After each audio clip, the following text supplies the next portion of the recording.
നമ്മൾ മറക്കാൻ ആഗ്രഹിക്കുന്ന കാര്യങ്ങളും നമ്മൾ മറന്നു തുടങ്ങിയ കാര്യങ്ങളും ജീവിതം പിന്നെയും പിന്നെയും ഓർമ്മിപ്പിച്ചാൽ നമ്മൾ എന്തു ചെയ്യും?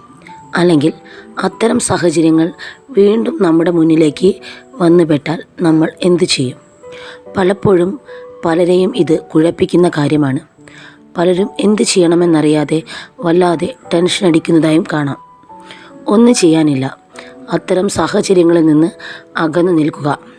ഒരിക്കൽ നമ്മളെ വേദനിപ്പിക്കുകയോ അല്ലെങ്കിൽ നമ്മുടെ ജീവിതത്തിൽ എന്തെങ്കിലും സങ്കടമുണ്ടാക്കുകയോ ചെയ്ത കാര്യം വീണ്ടും ഉൾക്കൊള്ളാൻ മനസ്സ് തയ്യാറാവണമെന്നില്ല. അത് ഒരു പ്രപഞ്ച സത്യമാണ്.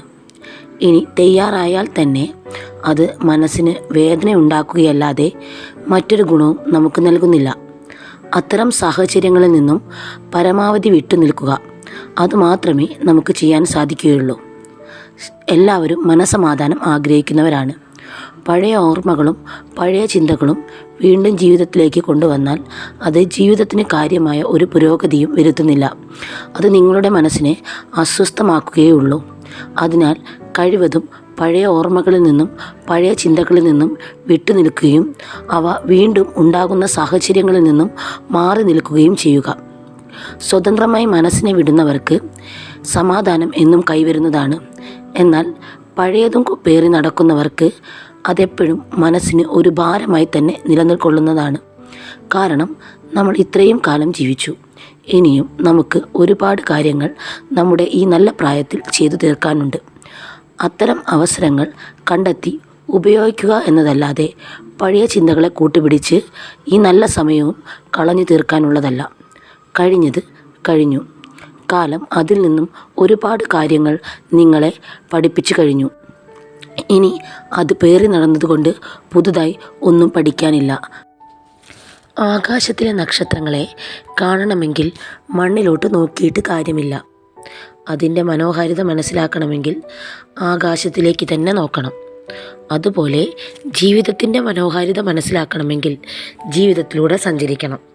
അതായത് പ്രസൻറ്റിൽ ജീവിക്കണം. ഭൂതകാലത്തിലേക്കും ഭാവി കാലത്തിലേക്കും നോക്കിയിരുന്നിട്ട് കാര്യമില്ല. പ്രസൻറ്റിൽ ജീവിക്കുന്നവർക്കാണ് ജീവിതം ഏറ്റവും മനോഹരമായി തോന്നുന്നത്. നമ്മുടെ ചുറ്റുപാടും ഒന്ന് ശ്രദ്ധിച്ചാൽ നമ്മുടെ ദുഃഖങ്ങളൊന്നും ഒന്നുമല്ല എന്ന് മനസ്സിലാക്കാൻ നിമിഷങ്ങൾ പോലും വേണ്ടിവരില്ല.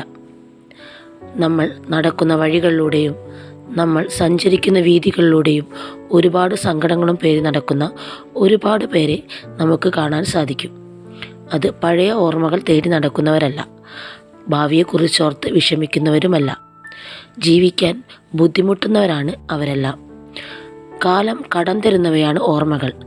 ആ കടം എത്രയും പെട്ടെന്ന് വീട്ടി തീർത്താൽ അത്രയും നമുക്ക് സന്തോഷകരമായ ജീവിതം ജീവിക്കാൻ സാധിക്കും. ആ കടവും പേറി നടക്കുന്നവർക്ക് അതിൻ്റെ ഭാരം എന്നും കൂടെ കാണും. ദൈവം എല്ലാവർക്കും ഒരുപോലെ നൽകിയിരിക്കുന്ന ഒന്നാണ് സമയം. അത് ഫലപ്രദമായി ഉപയോഗിക്കുക. ജീവിതം നിങ്ങൾക്ക് മുമ്പിൽ ഇനിയും അത്ഭുതങ്ങൾ തുറന്നു വച്ചിരിക്കുന്നു. അത് കാണണമെങ്കിൽ വർത്തമാനത്തിലൂടെ സഞ്ചരിച്ച് ഭാവിയിലേക്ക് പ്രവേശിക്കുക. വർത്തമാനകാലം എത്രത്തോളം മനോഹരമാക്കുന്നോ അത്രത്തോളം മനോഹരമായിരിക്കും നിങ്ങളുടെ ഭാവി കാലവും. വാശിയും ദുഃഖവും മനുഷ്യന് ഒന്നും നൽകുന്നില്ല, എന്നാൽ പ്രതീക്ഷകൾ പലതും നൽകുന്നു. കിട്ടാത്തതിനെക്കുറിച്ച് വിഷമിച്ചിരിക്കാതെ ഇനി എന്തെല്ലാം ചെയ്തു തീർക്കാമെന്ന് ആലോചിക്കുക. ജീവിതം ബിസിയാക്കി വയ്ക്കുക. തിരക്കുള്ള ഒരു വ്യക്തിക്ക് സങ്കടപ്പെടാൻ എവിടെയാണ് സമയം?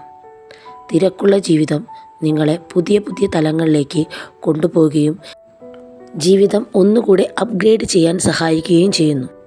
പുതിയ അപ്ഡേഷൻ നമ്മൾ പല ഇലക്ട്രോണിക് ഉപകരണങ്ങളിലും കാണാറുള്ളതല്ലേ? അതുപോലെ തന്നെ ജീവിതത്തിനും ഇടയ്ക്കിടയ്ക്ക് ഒരു അപ്ഡേഷൻ നൽകുന്നത് നല്ലതായിരിക്കും. അത് ജീവിതത്തിന് ഫലപ്രദമായിരിക്കും.